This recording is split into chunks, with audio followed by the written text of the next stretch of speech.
वेदिनी ओम रामाय रामभद्राय रामचंद्राय वेद्य रघुनाथाय नाथाय सीताया पतये नमः। मनोजवं मारुततुल्यवेगं जितेन्द्रियं बुद्धिमतां वरिष्ठं वातात्मजं वानरयोत्तममुख्यं श्रीरामदूतं शरणं प्रपद्ये। ओम नारायणं नमस्कृत्य नरं चैव नरोत्तमं देवीं सरस्वतीं व्यासं ततो जयमुदीरयेत्। व्यासाय भवनाशाय श्रीशाय गुणराशे हृदयाय शुद्धविद्याय मध्वाय च नमो नमः। श्रीगुरुभ्यो नमः। ಹರಿ ಓಂ. ಅಲ್ಲಿಗೆ ಗೋವರ್ಧನ ಪರ್ವತ ಎತ್ತಿದ ಕೃಷ್ಣ ತನ್ನ ಕೋಮಲವಾದ ಕೈಗಳಿಂದ ಅನಾಯಾಸವಾಗಿ ಲೀಲಾಜಾಲವಾಗಿ ಎಡಕೈಯಿಂದ ಒಂದೇ ಕೈಯಿಂದನೇ ಆ ಇಡೀ ಗೋವರ್ಧನ ಪರ್ವತವನ್ನು ಎತ್ತಿದ. ಯಾಕೆ ಗೋವರ್ಧನ ಪರ್ವತವನ್ನು ಎತ್ತಿದ ಅಂತೇಳಿದರೆ, ಧಾರಾಕಾರವಾಗಿ ಮಳೆ ಸುರಿತಾ ಇದೆ. ಪ್ರಳಯ ಕಾಲದಲ್ಲಿ ಸುರಿದ ಹಾಗೆ ನೆರೆ ಬರುವಂಥ ಸಮಯದಲ್ಲಿ ಅದು ಪ್ರಳಯ ಕಾಲದ ಥರನೇ ಅದು ಅಂತೇಳಿದರೆ, ಎಲ್ಲಿ ಯಾರನ್ನು ಕೊಚ್ಚಿಕೊಂಡು ಹೋಗ್ತದೆ ಆ ನೆರೆ, ಆ ನೀರು ಹೇಳಲಿಕ್ಕೆ ಆಗೋದಿಲ್ಲ. ಆ ರೀತಿ ಆನೆಯ ಸೊಂಡಿಲಿನ ಗಾತ್ರದ ಆ ಹನಿಗಳು ಅಂತೇಳಿದರೆ, ಮಳೆ ಅಂತೇಳಿದರೆ ಅದು ನೀರೇ ಸುರಿತಾ ಇದೆ. ಇದನ್ನು ಕೃಷ್ಣ ನೋಡಿದ ಅಂತೇಳಿದರೆ, ಬಹಳ ಏನಂತೇಳಿದರೆ ಅಹಂಕಾರ ಭಾಳ ಜಾಸ್ತಿ ಆಗಿದೆ ಇಂದ್ರನದ್ದು ಅಂತ ಯೋಚನೆ ಮಾಡಿದ. ಏನಿದ್ದರೂ ಏನು ಸ್ವಲ್ಪವೇ ಸಮಯ, ಅವನ ಅಹಂಕಾರ ಮುರಿಲಿಕ್ಕೆ ಇನ್ನು ಹೆಚ್ಚು ಸಮಯ ಇಲ್ಲ ಅಂತ ಯೋಚನೆ ಮಾಡಿದ ಕೃಷ್ಣ ಏನು ಮಾಡಿದ, ಗೋವರ್ಧನ ಪರ್ವತವನ್ನೇ ಎತ್ತಿ ಎಲ್ಲ ಗೋಪರನ್ನು ಒಳಗೆ ಬನ್ನಿ ಅಂತ ಹೇಳಿದ. ಎಲ್ಲ ಗೋಪರು ಅಂತ ಹೇಳಿದ್ರೆ ಗೋಪ ಪುರುಷರು, ಸ್ತ್ರೀಯರು, ಮಕ್ಕಳು, ವೃದ್ಧರು ಎಲ್ಲರೂ ಕೂಡ ತಮ್ಮ ಏನಂತ ಹೇಳಿದರೆ ಎಲ್ಲ ಅವರಿಗೆ ಬೆಲೆ ಬಾಳುವಂಥದ್ದು ಏನೆಲ್ಲ ನೀರಿನಿಂದ ಕೊಚ್ಚಿಕೊಂಡು ಹೋಗಬಾರ್ದು ಅಂತ ಎಲ್ಲಿ ಇದೆಯೋ ಎಲ್ಲವನ್ನು ಹಿಡ್ಕೊಂಡು ಗಾಡಿಯಲ್ಲಿ ತನ್ನ ಎಂಥದ್ದು ಅಂತ ಹೇಳಿದರೆ ಎಲ್ಲ ವಸ್ತುಗಳನ್ನು ಅವರು ಮತ್ತು ಹಾಗೆ ಅವರ ಮನೆಯಲ್ಲಿರುವಂತಹ ದನಗಳು, ಎತ್ತುಗಳು, ಕರುಗಳು ಎಲ್ಲರೂ ಬಂದು ಎಲ್ಲಿ ಆಶ್ರಯ ಪಡೆದರು, ಆ ಗೋವರ್ಧನ ಪರ್ವತದ ಕೆಳಗೆ ಆಶ್ರಯ ಪಡೆದರು. ಸೊ ಅಷ್ಟು ಧಾರಾಕಾರವಾಗಿ ಮಳೆ ಸುರಿದರೂ ಎಲ್ಲಿ ಸುರಿತದೆ? ಗೋವರ್ಧನ ಪರ್ವತದ ಮೇಲೆ ಸುರಿತದೆ, ಒಳಗೆ ಬರುವುದಿಲ್ಲ. ಒಳಗಿಂದ ಅಂತೇಳಿದರೆ ಎಲ್ಲ ಇಡೀ ನಂದ ಗೋಕುಲದ ಎಲ್ಲರಿಗೂ ಅಂತೇಳಿದರೆ ಮನುಷ್ಯರಿಗೂ ಆಮೇಲೆ ಪಶುಗಳಿಗೂ ಶ್ರೀಕೃಷ್ಣ ಪರಮಾತ್ಮ ರಕ್ಷಣೆಯನ್ನು ನೀಡಿದ ಅಂತ ಅಲ್ಲಿವರೆಗಾಗಿದೆ. ಅಲ್ಲಿಂದ ಮುಂದೆ 66ನೇ ಶ್ಲೋಕ ವೈಲೇರೆ. ವೃಷ್ಠೋರ್ವಾರ್ಯಕ ನಿರಂತರ ಸಕ್ತರಾತ್ರಂ ದ್ರಾತಂ ನಿರೀಕ್ಷ ಹರಿಣ ವ್ರಜಮಶ್ರಮೇಣ ಶಕ್ರೋನು ಸಂಸ್ಮೃತ ಸುರ ಪ್ರವರಾವತಾರಃ ಪಾದಾಂಬುಜಂ ಯದುಪತೆ ಶರಣಂ ಜಗಾಮ. 66ನೇ ಶ್ಲೋಕ. ಹೀಗೆ ದೇವೇಂದ್ರನು ವ್ಯವಧಾನವಿಲ್ಲದೆ 7 ದಿನ ಪರ್ಯಂತ ಬಹಳವಾಗಿ ಜಲವನ್ನು ಸುರಿಸಿ ಬಹಳವಾದ ಜಲವನ್ನು ಸುರಿಸಿ ಶಮಲೇಶವೂ ಇಲ್ಲದಿರುವ ಶ್ರೀಹರಿಯಿಂದ ನಂದಗೋಕುಲವನ್ನು ರಕ್ಷಿಸಲ್ಪಟ್ಟದ್ದನ್ನಾಗಿ ನೋಡಿ, ಆಮೇಲೆ ದೇವಶ್ರೇಷ್ಠನ ಶ್ರೀಕೃಷ್ಣನ ಅವತಾರವನ್ನು ಸ್ಮರಿಸಿಕೊಂಡನು. ಅಂದರೆ ಶ್ರೀಕೃಷ್ಣನು ಶ್ರೀಹರಿ ಅವತಾರಭೂತ ಎಂಬುದನ್ನು ತಿಳಿದುಕೊಂಡನು. ಯಾದವರಿಗೆ ಅತಿಪತಿಯಾದ ಶ್ರೀಕೃಷ್ಣನ ಪಾದ ಕಮಲವನ್ನು ರಕ್ಷಕವನ್ನಾಗಿ ಹೊಂದಿದನು. ವೃಷ್ಟ್ವಾ ಉರುವಾರಿ ಅಥ ನಿರಂತರ ಸಪ್ತರಾತ್ರಂ ತ್ರಾತಂ ಸಮೀಕ್ಷ್ಯ ಹರಿಣ ವೃಜಮಶ್ರಮೇಣ ಶಕ್ರಃ ಅನುಸಂಸ್ಮೃತ ಸುರಪ್ರವರಾವತಾರಃ ಪಾದಂಬುಜಂ ಯದುಪತೆ ಶರಣಂ ಜಗಾಮ. ಇದರಲ್ಲಿ ಮೊದಲಿನ 2 ಪಂಕ್ತಿಗಳು, ಆಮೇಲಿನ 2 ಪಂಕ್ತಿಗಳು. ಸೊ ಇವಾಗ ಮೊದಲಿನ 2 ಪಂಕ್ತಿಗಳು ಏನು ಹೇಳ್ತದೆ ಅಂತ ಹೇಳಿದರೆ, ವೃಷ್ಟ್ವಾ ಉರುವಾರಿ ಅಥ ನಿರಂತರ ಸಪ್ತರಾತ್ರಂ. ಇಂದ್ರ ಎಷ್ಟು ಸಮಯ ಆ ಮಳೆ ಸುರಿಸಿದ ಅಂತ ಹೇಳ್ತಾ ಇದ್ದಾರೆ. ನಿರಂತರ ಸಪ್ತರಾತ್ರಂ, 1 ನಿಮಿಷವೂ ಬಿಡದೆ. ಸಪ್ತರಾತ್ರಂ ಅಂತೇಳಿದರೆ 7 ದಿನ 7 ರಾತ್ರಿ ಮಳೆ ಸುರಿಸಿದ್ದಾನೆ. ಯಾರು? ಇಂದ್ರ. ಸೊ 7 ದಿನಗಳವರೆಗೆ ನಿರಂತರ ಮಳೆ ಸುರಿಸಿದ್ದಾನೆ. ಅವನಿಗೆ ಗೊತ್ತೂ ಆಗಲಿಲ್ಲ ಇಲ್ಲಿ ಗೋವರ್ಧನ ಪರ್ವತವನ್ನು ಕೃಷ್ಣ ಎತ್ತಿದ್ದಾನೆ ಅನ್ನುವಂಥ ವಿಷಯ ಕೂಡ ಗೊತ್ತಾಗಲಿಲ್ಲ ಕಾಣ್ತದೆ. ಸೊ ಒಂದು ವೇಳೆ ಗೊತ್ತಾಗಿದ್ದರೆ ಪುನಃ 7 ರಾತ್ರಿ ಯಾಕೆ ಅವನು ಇದು ಮಾಡಬೇಕಾಗಿತ್ತು? ಸೊ ಅಂತೇಳಿದರೆ ಗೊತ್ತಾಗುವಾಗ ಲೇಟ್ ಆಗಿದೆ ಅವನಿಗೆ. ಆಮೇಲೆ ಏನು ಮಾಡಿದ್ದಾನೆ, ನಿರಂತರ ಸಪ್ತರಾತ್ರಂ ಅಥ ಉರುವಾರಿ ಅಥ ವೃಷ್ಟ್ವಾ. ಉರುವಾರಿ ಅಂತೇಳಿದರೆ ನಾಗಕರ ಅಂತೇಳಿದರೆ ಸೊಂಡಿಲು, ಆನೆಯ ಸೊಂಡಿಲಿನ ಗಾತ್ರದ ಹನಿಗಳಿಂದ ತುಂಬಿದ ಆ ವೃಷ್ಟಿ ಧಾರೆ ಹರಿದಿದೆ. ಉರುವಾರಿ ದೊಡ್ಡ ಮಳೆ ಅಂತ, ದಪ್ಪ ದಪ್ಪ ಹನಿಯ ಮಳೆ ಅಂತ ಹೇಳಿದರೆ ಮಳೆಯಿಂದ ನೀರನ್ನೇ ಸುರಿಸಿಬಿಟ್ಟಿದ್ದಾನೆ, ನೆರೆ ಬರುವ ಹಾಗೆ ಮಾಡಿದ್ದಾನೆ. ವೃಷ್ಟ್ವಾ ಅಂತೇಳಿದರೆ ಸುರಿಸಿ. ಎಷ್ಟು ದಿವಸ? 7 ದಿನ ನಿರಂತರ ಸುರಿಸಿದ್ದಾನೆ. ದೊಡ್ಡ ದೊಡ್ಡ ಹನಿಗಳಿರುವಂತಹ, ನೀರೇ ಮಳೆಯಾಗಿರುವಂತಹ ಧಾರೆ ಸುರಿದಿದೆ. ಆದರೆ ಕೃಷ್ಣ ತ್ರಾತಂ ಸಮೀಕ್ಷ ಹರಿಣ ವ್ರಜಮಶ್ರಮೇಣ ಅಂತೇಳಿದರೆ ಕೃಷ್ಣ ಪೂರ್ತಿ ರಕ್ಷಣೆ ಕೊಟ್ಟಿದ್ದಾನೆ. ಏನು ಸ್ವಲ್ಪ ಮೊದಲು ಅಂತೇಳಿದರೆ ಆ ಗೋವರ್ಧನಗಿರಿ ಎತ್ತುವ ತನಕ ಸ್ವಲ್ಪ ಯಾರಾದರೂ ತೊಯ್ದಿರ್ಬೋದು, ಅದು ಅವರು ತಲೆಯೆಲ್ಲ ಒರೆಸಿಕೊಂಡು ಎಲ್ಲ ಗೋಪರು ಎಲ್ಲ ಫ್ರೆಶ್ ಆಗಿಬಿಟ್ಟಿದ್ದಾರೆ, ಏನೂ ತೊಂದರೆ ಇಲ್ಲ, ಆರಾಮ ಇದ್ದಾರೆ. ತ್ರಾತಂ ಅಂತೇಳಿದರೆ ಎಲ್ಲರಿಗೂ ಶ್ರೀಕೃಷ್ಣ ಪರಮಾತ್ಮ ಏನು ಕೊಟ್ಟಿದ್ದಾನೆ? ರಕ್ಷಣೆ ಕೊಟ್ಟಿದ್ದಾನೆ, ರಕ್ಷಿಸಿದ್ದಾನೆ. ತ್ರಾತಂ ರಕ್ಷಿಸಲ್ಪಟ್ಟಿದ್ದಾರೆ. ಇದನ್ನು ಸಮೀಕ್ಷ್ಯ ಅಥವಾ ನಿರೀಕ್ಷ್ಯ ನೋಡಿದ್ದಾನೆ ಇಂದ್ರ. ಭಾಳ ಲೇಟಾಗಿ ನೋಡಿದ್ದಾನೆ ಅಂತೇಳಿದರೆ ಅವನಿಗೆ ಮೊದಲು ಭಗವಂತ ಅಂತೂ ಗೊತ್ತಾಗಲಿಲ್ಲ. ಆ ಸಿಟ್ಟಿನಲ್ಲಿ ಕುದೀತಾ ಇದ್ದ. ಮಳೆ ಸುರಿಸಲಿಕ್ಕೆ, ಮಳೆ ಸುರಿಸಿ ಅಂದರೆ ನೆರೆ ಬರಲಿ ಅದನ್ನೇ ನೋಡ್ತಾ ಇದ್ದಾನೆ ವಿನಃ ಇಲ್ಲಿ ಗೋವರ್ಧನ ಪರ್ವತ ಎತ್ತಿದ್ದು ಕಾಣಲೇ ಇಲ್ಲ ಅವನಿಗೆ. ಅಂದರೆ ಯಾವಾಗ ಕಂಡಿತು ಅಂದರೆ 7 ದಿನ ನಿರಂತರ ಮಳೆ ಸುರಿಸಿದ ಮೇಲೂ ಇಲ್ಲಿ ಏನು ಅಂತೇಳಿದರೆ ನೆರೆಯಲ್ಲೆಲ್ಲ ಕೊಚ್ಚಿಕೊಂಡು ಹೋಗುವಂಥದ್ದು ಏನು ಕಾಣೋದಿಲ್ಲ ಅಂತ ಹೇಳ್ಕೊಂಡು ತ್ರಾತಂ ಮತ್ತೆ ಯೋಚನೆ ಮಾಡ್ತಾನೆ. ಎಲ್ಲ ಏನಾಗಿದ್ದಾರೆ ಅಂತೇಳಿದರೆ ಈ ಗೋವರ್ಧನ ಪರ್ವತದ ಅಡಿಗೆ ಹೋಗಿದ್ದಾರೆ. ಹೇಗೆ ಹೋಗಿದ್ದಾರೆ? ಇದನ್ನು ಶ್ರೀಕೃಷ್ಣ ಎತ್ತಿದ್ದಾನೆ, ಶ್ರೀಕೃಷ್ಣ ಗೋವರ್ಧನ ಪರ್ವತವನ್ನೇ ಎತ್ತಿದ್ದಾನೆ ಅಂತ ಹೇಳುವಾಗ ಅವನಿಗೆ ಗೊತ್ತಾಯಿತು, ಇದು ಶ್ರೀಕೃಷ್ಣ, ಇದು ನಾರಾಯಣ ಅವತಾರ ಪರಮಾತ್ಮ. ಇದು ತ್ರಾತಂ ಅಂತೇಳಿದರೆ ಇಡೀ ನಂದಗೋಕುಲ ರಕ್ಷಣೆ ರಕ್ಷಿಸಲ್ಪಟ್ಟಿದೆ. ಇದನ್ನು ನಿರೀಕ್ಷ್ಯ ಸಮೀಕ್ಷ್ಯ ಚೆನ್ನಾಗಿ ನೋಡಿದ ಅಂತ. ನಿರೀಕ್ಷ್ಯ ಅಂತೇಳಿದರೆ ಸಮೀಕ್ಷ ಈಕ್ಷ್ಯ. ಸೊ ಇದನ್ನು ಚೆನ್ನಾಗಿ ನೋಡಿದ್ದಾನೆ ಯಾರು? ಇಂದ್ರ. ಹರಿಣ ಅಂದರೆ ಭಗವಂತನಿಂದ, ಶ್ರೀಕೃಷ್ಣ ಪರಮಾತ್ಮನಿಂದ. ಹರಿಣ ತೃತೀಯ ವಿಭಕ್ತಿ ಹರಿಣ. ವ್ರಜಂ ತ್ರಾತಂ ಇಡೀ ನಂದಗೋಕುಲ ಇಡೀ ಗೊಲ್ಲರ ಭೂಮಿ ಅದು ಅಷ್ಟೂ ಕೂಡ ತ್ರಾತಂ ರಕ್ಷಿಸಲ್ಪಟ್ಟಿದೆ. ಯಾರಿಂದ? ಹರಿಣ ಭಗವಂತನಿಂದ. ಅಶ್ರಮೇಣ ಏನು ಒಂದು ಸ್ವಲ್ಪನೂ ಆಯಾಸವೇ ಇಲ್ಲ ಭಗವಂತನಿಗೆ, ಎಲ್ಲ ನೋಡಿದ. ಸೊ ಆಮೇಲಿಂದ ಇಂದ್ರನಿಗೇನಾಯಿತು, ಅವನಿಗೆ ಗೊತ್ತಾಯಿತು ಇದು ಭಗವಂತ ಅಂತ ಗೊತ್ತಾಯಿತು. ಬಂದು ಕಾಲಿಗೆ ಬೀಳ್ತಾನೆ ಅಂತ ಹೇಳುವ ಆ 2 ಲೈನುಗಳ ಮೊದಲು ಭಾಗವತ ಏನು ಹೇಳ್ತದೆ ನೋಡುವ. ಸೊ ಇದಕ್ಕೆ ಭಾಗವತ ಹೇಳ್ತದೆ, ಕ್ಷುತ್ ಅಥ ವ್ಯಥಾಂ ಸುಖಾಪೇಕ್ಷಾಂ ಹಿತ್ವ ತೈಃ ವ್ರಜವಾಸಿಭಿಃ ವೀಕ್ಷ್ಯಮಾಣೋ ದದೌ ಅದ್ರಿಂ ಸಪ್ತಾಹಂ ನ ಅಚಲತ್ ಪದಾತ್. ಭಗವಾನ್ ಶ್ರೀಕೃಷ್ಣನನ್ನು ನೋಡುವುದರಲ್ಲೇ ಮಗ್ನರಾಗಿದ್ದಾರೆ ವ್ರಜವಾಸಿಗಳು. 7 ದಿನ ಇವನು ಆರಾಮವಾಗಿ ಏನೂ ಆಯಾಸ ಇಲ್ಲದೆ ಒಂದು ಕೈಯಿಂದ ಇಡೀ ಗೋವರ್ಧನ ಪರ್ವತವನ್ನು ಎತ್ತಿದ್ದಾನೆ. ಎಲ್ಲರ ಕಣ್ಣು ಕೂಡ ಶ್ರೀಕೃಷ್ಣನ ಮೇಲೆ ಅಂತೇಳಿದರೆ ಅವರಿಗೆ ಗೊತ್ತಾಗ್ತಾ ಇದೆ. ಏನಂತೇಳಿದರೆ ಇಂತಹ ಅದ್ಭುತ ಸಾಹಸ ಮಾಡಲಿಕ್ಕೆ ಇನ್ನು ಯಾರಿಂದಲೂ ಸಾಧ್ಯ ಇಲ್ಲ, ಇದು ಭಗವಂತನೇ ನಮ್ಮ ಎದುರುಗಡೆ ನಿಂತಿದ್ದಾನೆ ಅಂತ ಅವರಿಗೆ ಸ್ಪಷ್ಟ ಆದಾಗ ಅವರ ಮನಸ್ಸಿನಲ್ಲಿ ಏನಾಗ್ತಾ ಇರ್ಬೋದು ನೋಡಿ. ನಾವು ಭಗವಂತನನ್ನೇ ನೋಡ್ತಾ ಇದ್ದೇವೆ, ನಾವು ಯಾರ ಮಾತನ್ನು ಇಷ್ಟು ತನಕ ಕೇಳ್ತಾ ಇದ್ದೇವೋ ಶ್ರೀಕೃಷ್ಣ ಪರಮಾತ್ಮನ ಮಾತನ್ನೇ ಕೇಳ್ತಾ ಇದ್ದೇವೆ.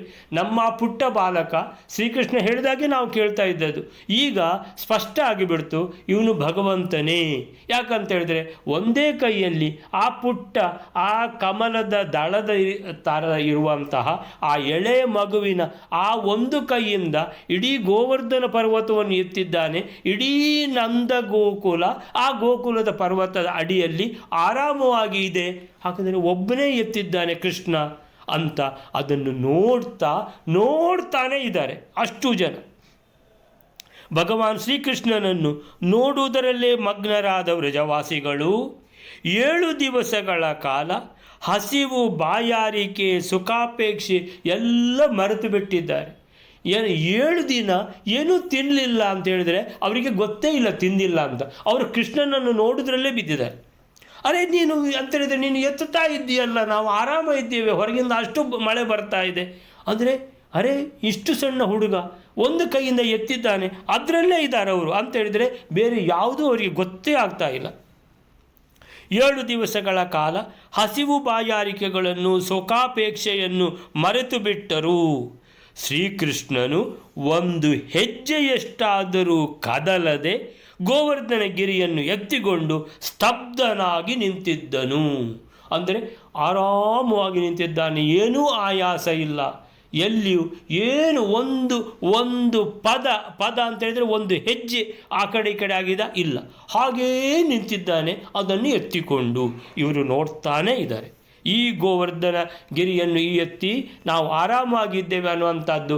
ಈ ದೃಶ್ಯವನ್ನು ಎಲ್ಲರೂ ಆ ಗೋವರ್ಧನ ಪರ್ವತದಿಂದ ಆ ಮಳೆಯಲ್ಲಿ ಏನೂ ಸಿಕ್ಕದೆ ಆರಾಮಾಗಿ ನಾವಿದ್ದೇವೆ. ಯಾರಿಂದಾಗಿ? ಈ ಭಗವಂತನಿಂದಾಗಿ. ಈ ಶ್ರೀಕೃಷ್ಣ ಅನ್ನುವಂಥದ್ದು ನಾವು ಯಾರನ್ನು ನೋಡ್ತಾ ಇದ್ದೇವೋ ಇವನು ಭಗವಂತನೇ ಅನ್ನುವಂಥದ್ದು ಸ್ಪಷ್ಟ ಆಗಿ ಬಿಡ್ತವರಿಗೆ. ಶ್ರೀಕೃಷ್ಣನ ಇಂತಹ ಪರಮಾದ್ಭುತವಾದ ಯೋಗ ಶಕ್ತಿಯನ್ನು ಕಂಡು, ಅಚಿಂತ್ಯ ಶಕ್ತಿ, ಭಗವಂತನ ಶಕ್ತಿ ಅಂದರೆ ಇದು ಅಚಿಂತ್ಯ ಶಕ್ತಿ. ಸೊ ಎಂಥ ಉಪಾಯ ಮಾಡಿಬಿಟ್ಟಿದ್ದಾನೆ, ಯೋಗ ಅಂದರೆ ಉಪಾಯ, ಎಂಥ ಉಪಾಯ ಮಾಡಿಬಿಟ್ಟಿದ್ದಾನೆ. ಇಂಥ ಮಳೆ ಅಂತ ಹೇಳಿದರೆ ಪ್ರಳಯ ಕಾಲದಲ್ಲಿ ಸುರಿಯುವಂಥ ಮಳೆ, ಅಂಥ ಮಳೆಯನ್ನು ಅಂಥ ನೆರೆಯಿಂದ ರಕ್ಷಣೆ ಮಾಡಿದ್ದಾನೆ ಒಬ್ಬನೇ. ಹೇಗೆ ಅಂತೇಳಿದರೆ ಗೋವರ್ಧನ ಪರ್ವತವನ್ನೇ ಎತ್ತಿಬಿಟ್ಟ. ಯಾವುದಕ್ಕೆ ಪೂಜೆ ಮಾಡಿದ್ದೋ ಅದೇ ಪರ್ವತವನ್ನು ಎತ್ತಿ ಬಿಟ್ಟಿದ್ದಾನೆ ಒಬ್ಬನೇ. ಆಮೇಲೆ ಎತ್ತಿ ಬಿಟ್ಟದ್ದು ಮಾತ್ರ ಅಲ್ಲ, 7 ದಿನಗಳ ಕಾಲ ಅದನ್ನು ಆರಾಮವಾಗಿ ಎತ್ತಿ ಹಿಡಿದಿದ್ದಾನೆ.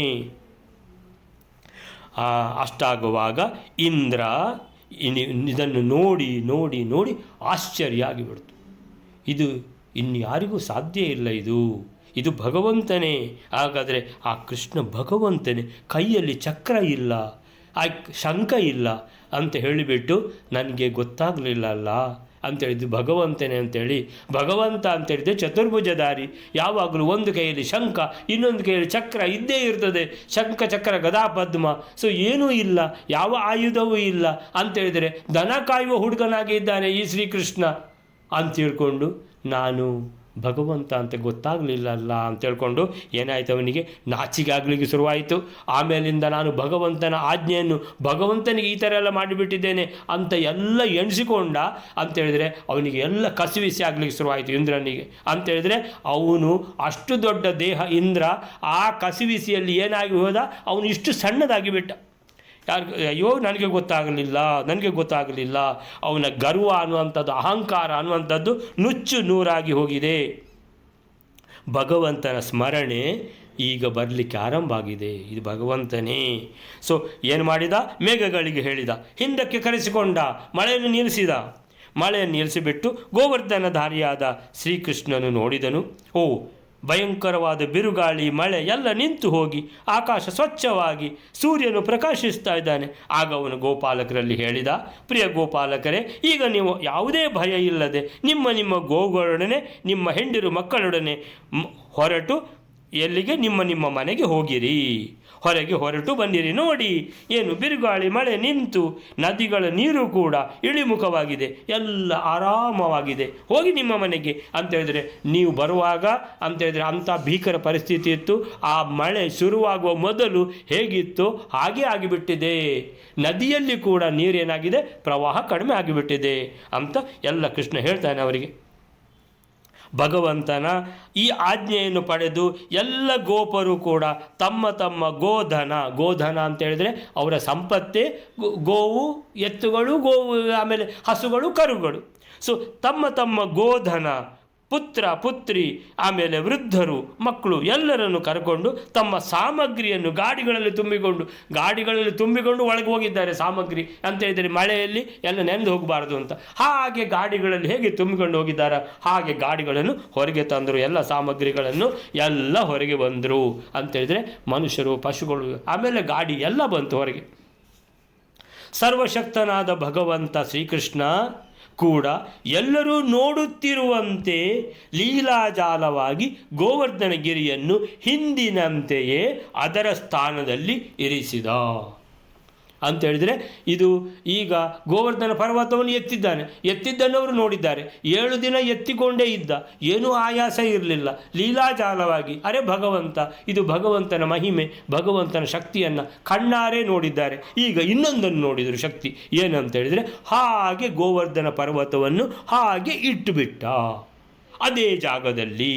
ಸೊ ಲೀಲಾಜಾಲವಾಗಿ ಗೋವರ್ಧನ ಪರ್ವತವನ್ನು ಹಿಂದಿನಂತೆಯೇ ಅದರ ಸ್ಥಾನದಲ್ಲಿ ಇರಿಸಿದ, ಎಲ್ಲರೂ ನೋಡುತ್ತಿರುವಂತೆ ಅಂತೇಳಿದರೆ ಕಣ್ಣ ಎದುರೇ ಅಂತೇಳಿದರೆ ಎಲ್ರಿಗೂ ಯಾವ ಥರ ವಿಸ್ಮಯ ಆಗಿರ್ಬೋದು ಯೋಚನೆ ಮಾಡಿ. ಪರ್ವತವನ್ನು ಕೆಳಗೆ ಇರಿಸಿದಾಕ್ಷಣ ವೃಜವಾಸಿಗಳ ಹೃದಯ ಪ್ರೇಮರಸದಿಂದ ತುಂಬಿ ಭಗವಾನ್ ಶ್ರೀಕೃಷ್ಣನ ಬಳಿಗೆ ಬಂದರು ಅಂತೇಳಿದರೆ ಇದು ಸರ್ಕಸ ಅಲ್ಲ. ಸರ್ಕಸ್ನಲ್ಲಿ ಏನೋ ಒಂದು ನಮಗೆ ಕಾಣ್ತದೆ ಎಲ್ಲ ಅಂತೇಳಿದರೆ ಎಲ್ಲ ಎಕ್ಸ್ಪರ್ಟ್ಸ್ ಇರ್ತಾರೆ, ಮಾಡ್ತಾರೆ. ಇದು ಹಾಗೆ ಅಲ್ಲ.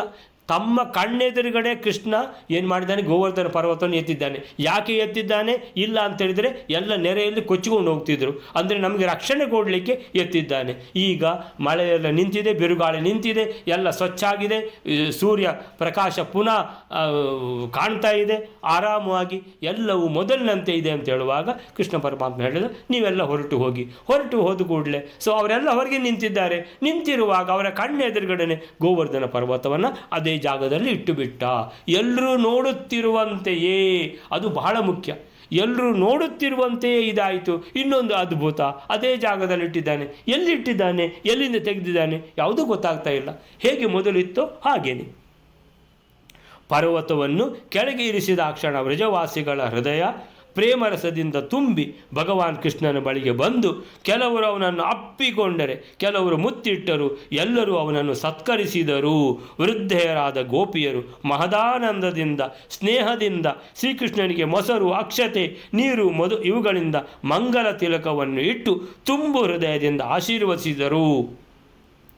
ಯಶೋದಾದೇವಿ, ರೋಹಿಣಿ, ನಂದಗೋಪ ಮತ್ತು ಬಲಿಷ್ಠರಲ್ಲಿ ಶ್ರೇಷ್ಠನಾದ ಬಲರಾಮ ಎಲ್ಲರೂ ಕೂಡ ಸ್ನೇಹ ಪರವಶರಾಗಿ, ಅರೆ ಎಂಥ ಕೆಲಸ ಮಾಡಿಬಿಟ್ಟೆ, ಎಂಥ ರಕ್ಷಣೆಯನ್ನು ಕೊಟ್ಟೆ, ಆ ಗೋವರ್ಧನ ಪರ್ವತವನ್ನು ಒಂದೇ ಕೈಯಲ್ಲಿ ಎತ್ತಿ 7 ದಿವಸ ಹಿಡ್ಕೊಂಡೆ ನೀನು ಅಂತೇಳಿ, ಎಂಥ ಅದ್ಭುತ, ಹಾಗೇ ಇಟ್ಟಿದ್ದೀಯಾ ನಮ್ಮ ಕಣ್ಣೆದುರುಗಡೆನೆ ಅಂತೇಳಿದರೆ ನಮಗೆ ರಕ್ಷಣೆ ಕೊಡುವುದಲ್ಲದೆ ಇಂತಹ ಲೀಲಾಜಾಲವಾದ ಕೆಲಸವನ್ನು ಅನಾಯಾಸವಾಗಿ ಮಾಡಿದ್ದೀಯಾ ಅಂತೇಳಿದರೆ ನೀನು ಸರ್ವಶಕ್ತನಾದ ಪರಮಾತ್ಮನೇ ಅನ್ನುವಂಥದ್ದು. ಯಶೋದಾದೇವಿ, ರೋಹಿಣಿ, ನಂದಗೋಪ ಮತ್ತು ಬಲರಾಮ ಎಲ್ಲರೂ ಕೂಡ ಸ್ನೇಹ ಪರವಶರಾಗಿ ಶ್ರೀಕೃಷ್ಣನನ್ನು ಗಾಢವಾಗಿ ಆಲಂಗಿಸಿಕೊಂಡು ಆಶೀರ್ವದಿಸಿದರು. ಪರೀಕ್ಷಿತನೇ, ಅಂದರೆ ಇದು ಭಾಗವತ, ಸೊ ಪರೀಕ್ಷಿತನೇ ಶುಕಮುನಿಗಳು ಹೇಳ್ತಾ ಇದ್ದಾರೆ, ಆ ಸಮಯದಲ್ಲಿ ಆಕಾಶದಲ್ಲಿ ಸ್ಥಿತರಾದ ದೇವತೆಗಳು, ಸಾಧ್ಯರು, ಸಿದ್ಧರು, ಗಂಧರ್ವರು, ಚಾರಣರು ಮೊದಲಾದವರು ಪರಮ ಸಂತುಷ್ಟರಾಗಿ ಭಗವಂತನನ್ನು ಸ್ತುತಿಸುತ್ತಾ ಅವನ ಮೇಲೆ ಹೂವಿನ ಮಳೆಗರೆಯತೊಡಗಿದರು. ರಾಜನೇ, ಸ್ವರ್ಗದಲ್ಲಿ ದೇವತೆಗಳು ಶಂಖ ದುಂದುಬಿಗಳನ್ನು ನುಡಿಸತೊಡಗಿದರು. ತುಂಬುರು ಗಂಧರ್ವರು ಭಗವಂತನ ಮಧುರ ಲೀಲೆಗಳನ್ನು ಹಾಡತೊಡಗಿದರು. ಇದಾದ ಬಳಿಕ ಭಗವಾನ್ ಶ್ರೀಕೃಷ್ಣನು ಗೊಲ್ಲ ಬಾಲಕರಿಂದೊಡಗೂಡಿ ಬಲರಾಮನೊಂದಿಗೆ ವ್ರಜಕ್ಕೆ ಹೊರಟನು.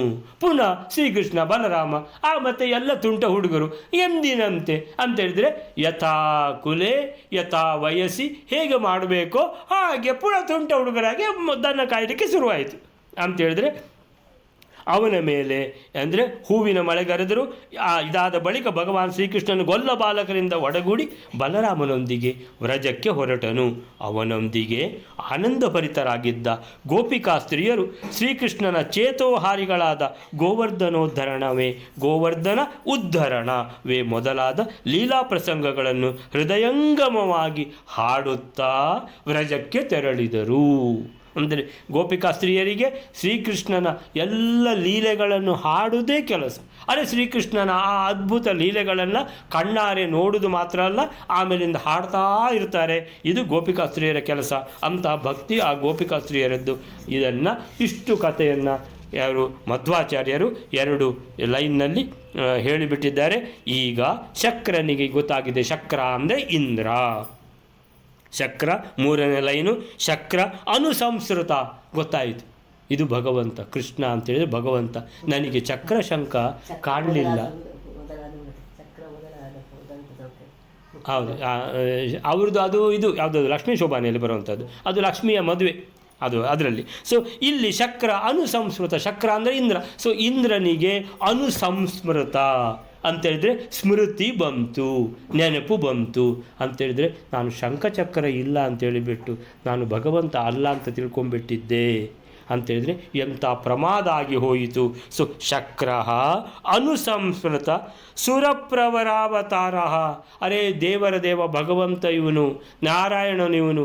ಮೂಲ ರೂಪದಲ್ಲಿ ಕ್ಷೀರಸಾಗರದಲ್ಲಿ ಇರುವಂತಹ ನಾರಾಯಣನು ಯಾರೋ ಅವನೇ ಇವನು ಅಂತ ಗೊತ್ತಾಯಿತು. ಇನ್ಯಾರಿಗೆ ಈ ಗೋವರ್ಧನ ಪರ್ವತವನ್ನು ಎತ್ತಲಿಕ್ಕೆ ಸಾಧ್ಯ ಇದೆ? ಎತ್ತಿದ ಗೋವರ್ಧನ ಪರ್ವತವನ್ನು 7 ದಿನಗಳ ಕಾಲ ಅದನ್ನು ಒಂದೇ ಕೈಯಲ್ಲಿ ಎತ್ತಿ ಹಿಡ್ಕೊಂಡಿದ್ದಾನೆ.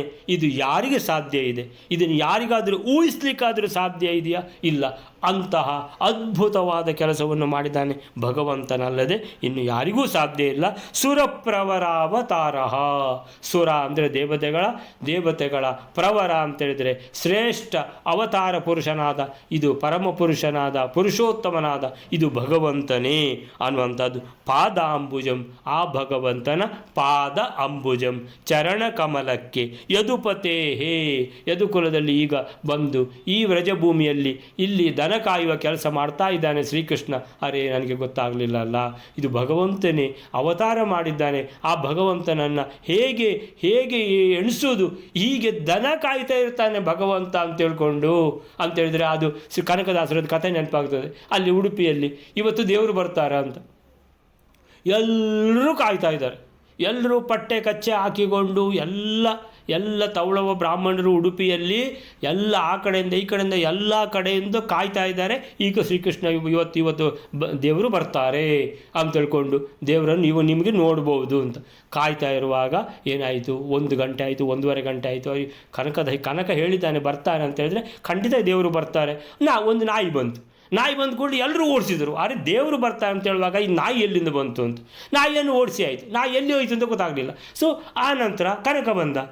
ನೀವೆಲ್ಲ ದೇವರನ್ನು ನೋಡಿದಿರಾ ಅಂತ ಕೇಳಿದರೆ ಎಲ್ಲಿ ದೇವರು ಬಂದದ್ದು? ನಾಯಿ ಮಾತ್ರ ಬಂತು ಅಂತ. ಅಯ್ಯೋ, ದೇವರು ಬಂದಾಗ ನಿಮಗೆ ಗೊತ್ತಾಗಲಿಲ್ವಾ? ಆ ರೀತಿ ಅಂತೇಳಿದರೆ ಯಾರಿಗಾದ್ರೂ ಎಣಿಸ್ಲಿಕ್ಕೆ ಸಾಧ್ಯ ಇದೆಯಾ?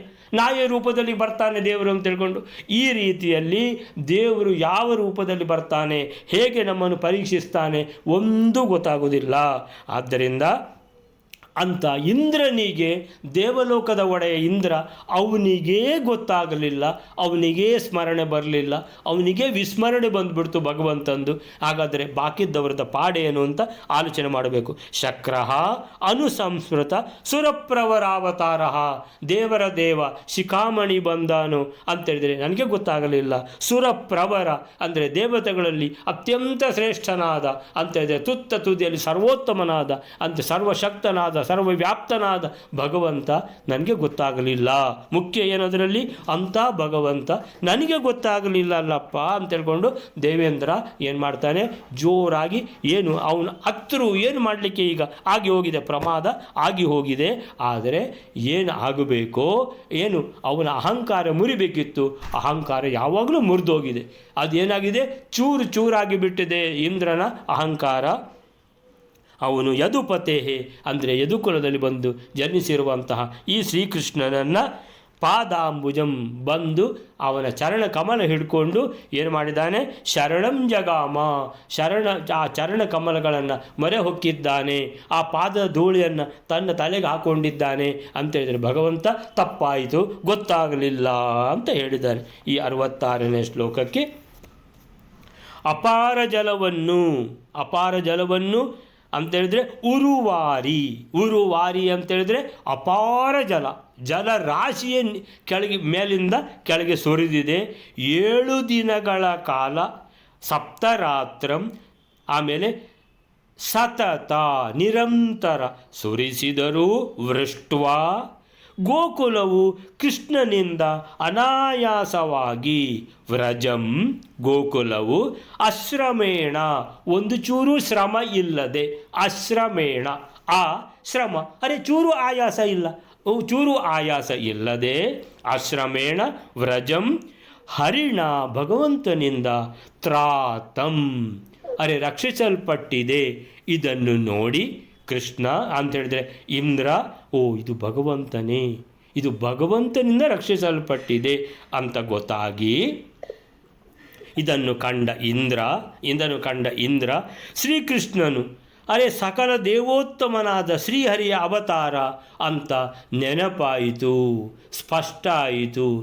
ಶಂಖಚಕ್ರ ಇಲ್ಲ ಅಂತ ನಾನು ಭಗವಂತ ಅಲ್ಲ ಅಂತ ತಿಳ್ಕೊಂಡ್ಬಿಟ್ನಲ್ಲ ಅಂತೇಳಿದರೆ, ಏನಪ್ಪ ಸ್ವಲ್ಪನೂ ನನಗೆ ಗೊತ್ತಾಗಲಿಲ್ಲ ಅಂತ ಹೇಳ್ಕೊಂಡು ಏನು ಮಾಡಿದ ಅಂತೇಳಿದರೆ, ಏನು ದೇವಲೋಕದಲ್ಲಿ ಇರುವಂಥ ಶ್ರೀಮಂತಿಕೆಯ ಏನಾಗಿದೆ, ಅವನ ಪಿತ್ತ ನೆತ್ತಿಗೇರಿದೆ ಇಂದ್ರನಿಗೆ. ಆ ನೆತ್ತಿಗೇರಿದ್ದು ಎಲ್ಲ ಇಳೀತು, ಏನಿಲ್ಲ ಅಂತೇಳಿದರೆ ಪೆಚ್ಚು ಮೋರೆ ಹಾಕ್ಕೊಂಡು ಬಂದ. ಯಾರ ಹತ್ರ? ಭಗವಂತನ ಹತ್ರ, ಶ್ರೀಕೃಷ್ಣನ ಹತ್ರ. ಯದುಪತಿಯಾದ ಶ್ರೀಕೃಷ್ಣನ ಚರಣ ಕಮಲವನ್ನು ಶರಣು ಹೊಕ್ಕ. ದೇವರೇ ತಪ್ಪಾಯಿತು, ಮಹಾ ಪ್ರಮಾದ ಆಯಿತು ನನ್ನಿಂದ, ನಂದು ತಪ್ಪಾಯಿತು ಅಂತ ಬಿದ್ದಿದ್ದಾನೆ, ಕಾಲಿಗೆ ಬಿದ್ದಿದ್ದಾನೆ, ಶ್ರೀಕೃಷ್ಣನ ಕಾಲಿಗೆ ಬಿದ್ದಿದ್ದಾನೆ. 66ನೇ ಶ್ಲೋಕ ಆಯಿತು. 67ನೇ ಶ್ಲೋಕ ಹೇಳಿದರೆ 67ನೇ ಶ್ಲೋಕ. ತುಷ್ಟಾವಚೈನಮುರ್ವೇದ ಶಿರೋಗತಾಭಿಃ ಗೀರ್ಭಿಃ ಸದಾ ಗಣಿತ ಪೂರ್ಣ ಗುಣಾರ್ಣವಂತಂ ಗೋಬ್ರದ್ಗುರುಂ ಹರಗುರೋರಪಿ ಗೋಗಣೇನ ಯುಕ್ತ ಸಹಸ್ರಗುರಗಾಧಗುಮಗ್ರ್ಯಮಗ್ರ್ಯಾಃ. 67ನೇ ಶ್ಲೋಕ.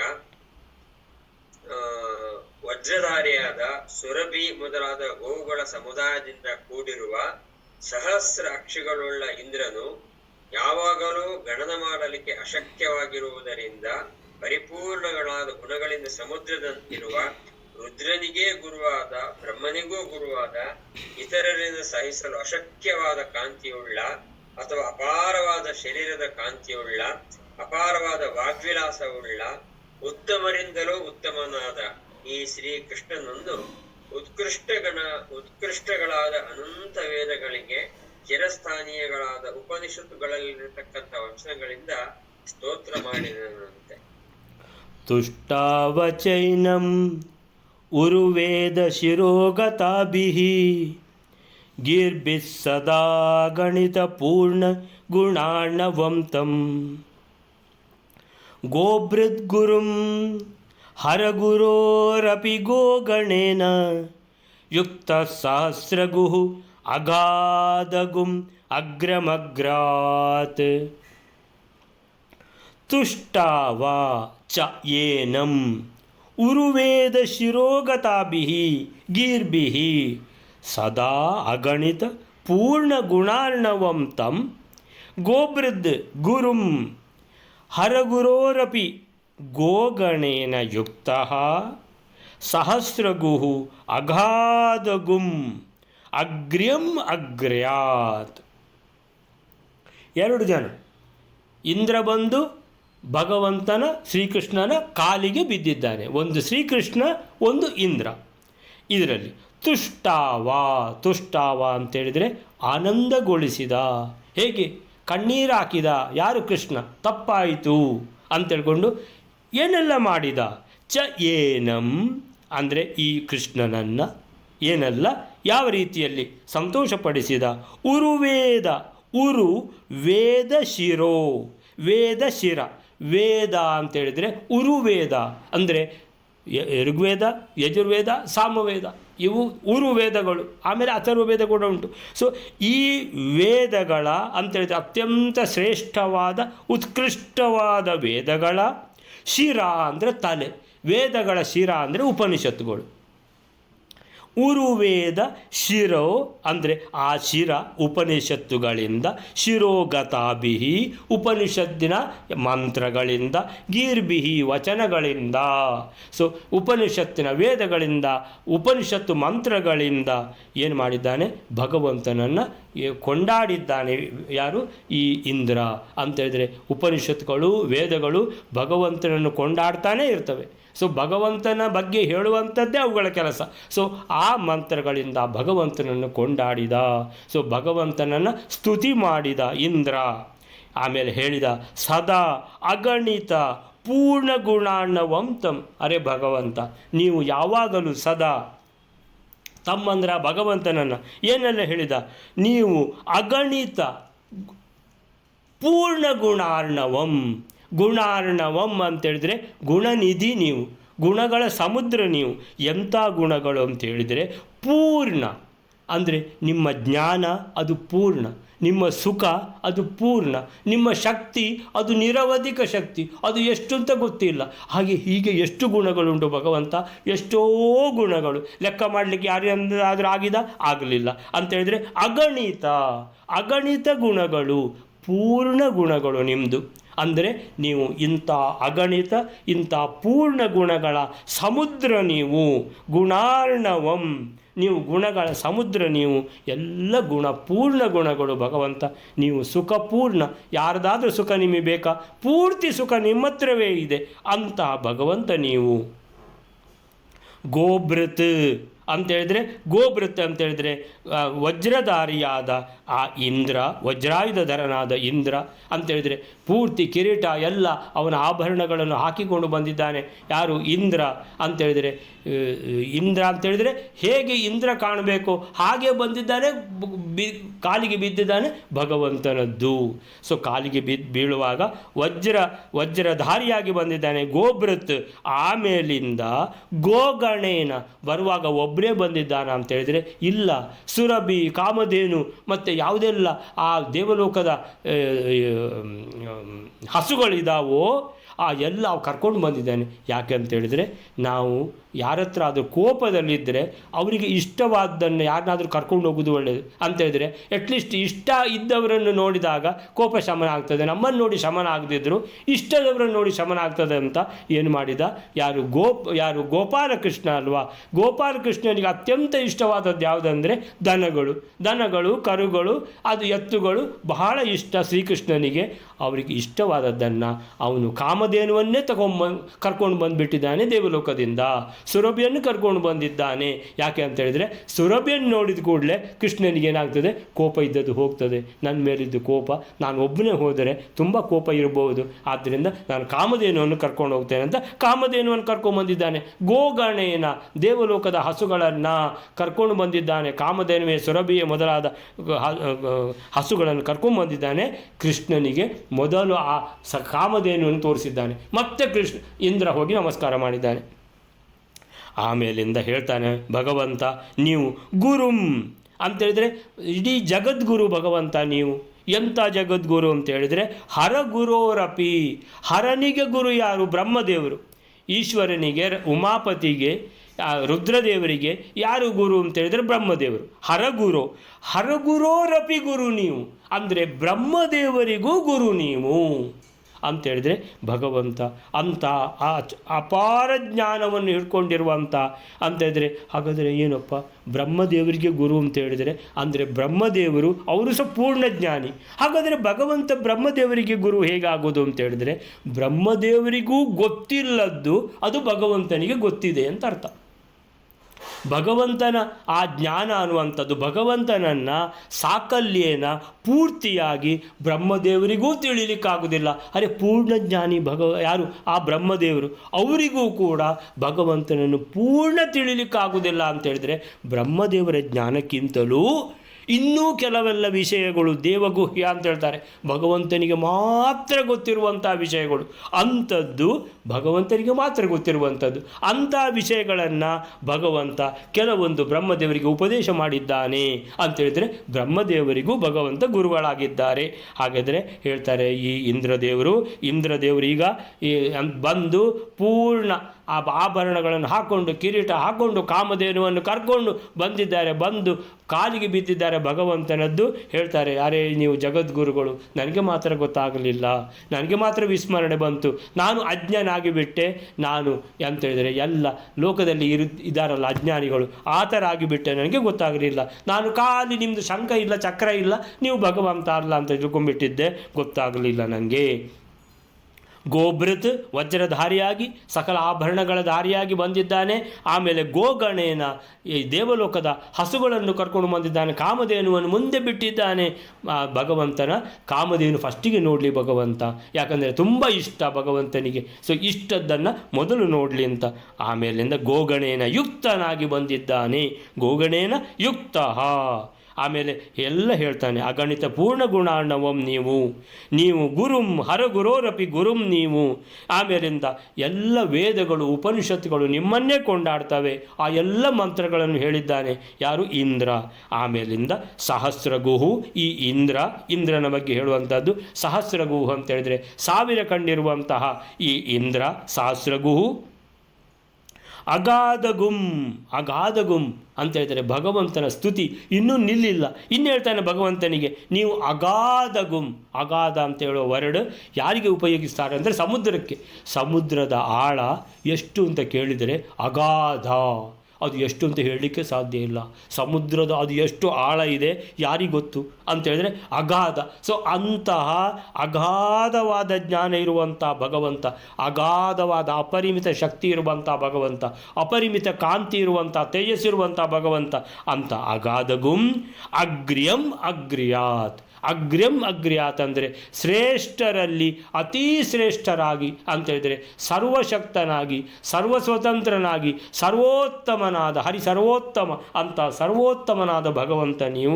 ಆದರೆ ನನಗೆ ಗೊತ್ತಾಗಲಿಲ್ಲ, ನನ್ನನ್ನು ಕ್ಷಮಿಸಬೇಕು ಅಂತ ಆ ಉದ್ದಕ್ಕೆ ಅಡ್ಡ ಬಿದ್ದಿದ್ದಾನೆ. ಈ 67ನೇ ಶ್ಲೋಕಕ್ಕೆ ಏನು ಹೇಳ್ತಾರೆ ಪ್ರಭಂಜನಾಚಾರ್ಯ ಅಂತ ಹೇಳಿದರೆ, ಸದಾ ಅನಂತ ಪರಿಪೂರ್ಣ ಗುಣಸಾಗರ ಅಂದರೆ ಗುಣಸಾಗರ, ಗುಣಾರ್ಣವಂ, ಆಮೇಲೆ ಅಗಣಿತ ಅನಂತ, ಆಮೇಲೆ ಪೂರ್ಣ ಅನಂತ ಪರಿಪೂರ್ಣ, ಸಕಲ ಗುಣ ಸಂಪನ್ನ, ಸಕಲ ಗುಣ ಸಂಪನ್ನ, ಗುಣಗಳ ಸಾಗರ, ಆಮೇಲೆ ಗುಣಗಳು ಪೂರ್ಣ, ಆಮೇಲಿಂದ ಅನಂತ, ಎಷ್ಟು ಗುಣಗಳು ಲೆಕ್ಕವೇ ಇಲ್ಲ, ಅಗಣಿತ ಗುಣಗಳು ಅಂತ ಭಗವಂತ ನೀವು ಶಿವನಿಗೂ ಗುರು. ಯಾರು? ಬ್ರಹ್ಮದೇವರು. ಅವರಿಗೂ ಗುರು ನೀವು. ಶಿವನಿಗೆ ಗುರು, ಆಮೇಲೆ ಶಿವನಿಗೆ ಗುರು ಬ್ರಹ್ಮದೇವರು, ಬ್ರಹ್ಮದೇವರಿಗೂ ಗುರು ನೀವು. ಅಂತಹ ಶ್ರೇಷ್ಠರಲ್ಲಿ ಶ್ರೇಷ್ಠರಾದ ಅಗ್ರ್ಯಾತ್ ಅಗ್ರ್ಯಂ ಅಂದರೆ ಸರ್ವಶ್ರೇಷ್ಠರಾದ ಭಗವಂತ ನೀವು, ಸರ್ವೋತ್ತಮನಾದ ಭಗವಂತ ನೀವು. ಅಪಾರ ಕಾಂತಿ ನಿಮ್ಮದು. ಯಾವುದದು?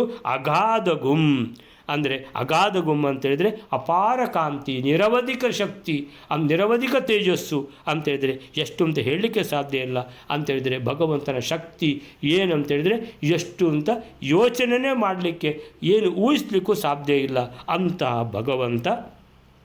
ಭಗವಂತನನ್ನು ಸಹಸ್ರಾಕ್ಷನಾದ ಇಂದ್ರ ಅಂದರೆ ಸಹಸ್ರಗುಹು, ಆಮೇಲೆ ಗೋಭೃತ್ ಅಂತೇಳಿದರೆ ಬರುವಾಗ ವಜ್ರಾಯುಧ ಹಿಡ್ಕೊಂಡೇ ಬಂದಿದ್ದಾನೆ, ಸರ್ವ ಆಭರಣಧಾರಿಯಾಗಿ ಬಂದಿದ್ದಾನೆ, ಕಿರೀಟಧಾರಿಯಾಗಿ ಬಂದಿದ್ದಾನೆ, ದೇವಲೋಕದ ಒಡೆಯ ಹೇಗೆ ಬರಬೇಕೋ ಹಾಗೆ ಬಂದಿದ್ದಾನೆ. ಬಂದು ಅಡ್ಡ ಬಿದ್ದಿದ್ದಾನೆ ಯಾರಿಗೆ? ಭಗವಂತನಿಗೆ. ಸೊ ಗೋಗಣಗಳಿಂದ ಕೂಡಿದ ಬಂದಿದ್ದಾನೆ. ಸುರಭಿ ಕಾಮಧೇನು, ದೇವಲೋಕದ ಎಲ್ಲ ಕಾಮಧೇನುಗಳನ್ನು ಹಿಡ್ಕೊಂಡು ಬಂದಿದ್ದಾನೆ. ಯಾಕಂದರೆ ಭಗವಂತನಿಗೆ ಈಗ ನನ್ನ ಮೇಲೆ ಬಹಳ ಒಂದು ಬೇಜಾರು, ಸಿಟ್ಟು ಇರ್ಬೋದು. ಅವನಿಗೆ ಇಷ್ಟವಾದ ಕಾಮಧೇನುವನ್ನೇ ನೋಡಲಿ ಮೊದಲು ಅಂತ ಮೊದಲು ಕಾಮಧೇನುವನ್ನು ತೋರಿಸಿದ್ದಾನೆ.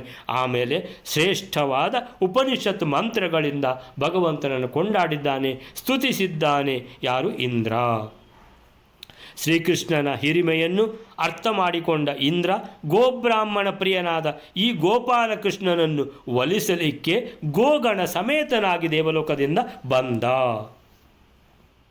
ಅವನು ಅಂದರೆ ಅವನಿಗೆ ಮನಸ್ಸಿನಲ್ಲಿ ಗೊತ್ತಿದೆ, ನನ್ನ ಹತ್ರ 1000 ಕಣ್ಣಿದೆ, ಸಹಸ್ರಾಕ್ಷ ನಾನು, ಸಹಸ್ರಗುಹು ನಾನು ಸಹಸ್ರಾಕ್ಷ. ಆದರೆ 1000 ಕಣ್ಣಿದ್ದು ಏನು ಪ್ರಯೋಜನ? ಧಿಕ್ಕಾರ ಇರಲಿ ಅದಕ್ಕೆ 1000 ಕಣ್ಣಿಗೆ.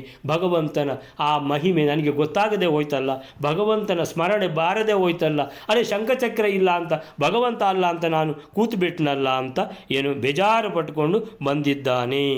ಸೊ ಹೀಗೆ ಅಲ್ಲಿಗೆ ಏನಾಯಿತು ಅಂತ ಹೇಳಿದ್ರೆ ಈ 67ನೇ ಶ್ಲೋಕ ಮುಗೀತು. ಇದು ಕಥಾನಕ ಮುಂದುವರಿತಾ ಇರ್ತದೆ. ಇವತ್ತು ಮಾತ್ರ ಇದನ್ನು ನಿಲ್ಲಿಸೋಣ ಸದ್ಯಕ್ಕೆ. ಶ್ರೀಕೃಷ್ಣಾರ್ಪಣ ಮತ್ತು